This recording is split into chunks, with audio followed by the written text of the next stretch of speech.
আসসালামু আলাইকুম প্রিয় দর্শক। খুবই গুরুত্বপূর্ণ কিছু কথা আজ আপনাদের সাথে শেয়ার করছি।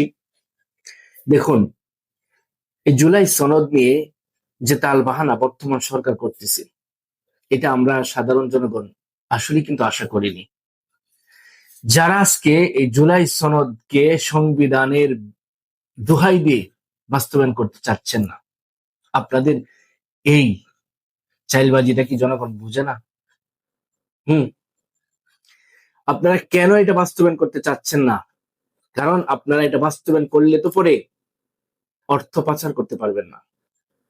ক্ষমতার জন্য আপনারা যে সবকিছু করেন, জনগণের ভোটের অধিকার যে আপনারা হরণ করতে চান, এটাই কিন্তু তার প্রমাণ।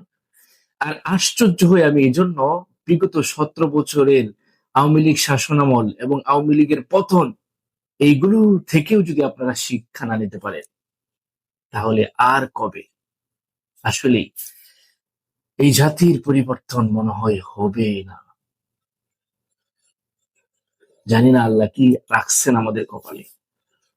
এই দেশটা এমন একটা দেশ, যে দেশে যদি এমন একটা সরকার আমরা পাইতাম, যে সরকারটা দেশের স্বার্থে কাজ করত, এ দেশটা সিঙ্গাপুর হয়ে যেত। কিন্তু দুর্ভাগ্য হলেও কথা সত্য, আমাদের এই জনগণ, পাবলিক, এই দেশের সরকারের কাছ থেকে কি পায় বা কি পেয়েছে? একটা পণ্য যার দাম 10 টাকা, সেটাকে জনগণ ট্যাক্স দিয়ে দ্বিগুণ দামে কিনতে হয়। আর অন্যান্য কান্ট্রিগুলোতে যে জিনিসটার দাম 10 টাকা, সেটা সরকার আরো ভর্তুকি দিয়ে সেটাকে জনগণের জন্য 5 টাকায় দেয়। এর নাম হচ্ছে সেবা। পারবেন না দেশ চালাইতে, ছাইড়া দেন, দায়িত্ব ছেড়ে দেন, যে পারবে তাকে দেন। কিন্তু মনে রাখবেন, এই দেশের সাথে, এই জনগণের সাথে বেইমানি করছেন,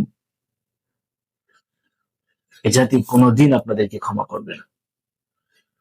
ভালো থাকবেন, আল্লাহ হাফিজ।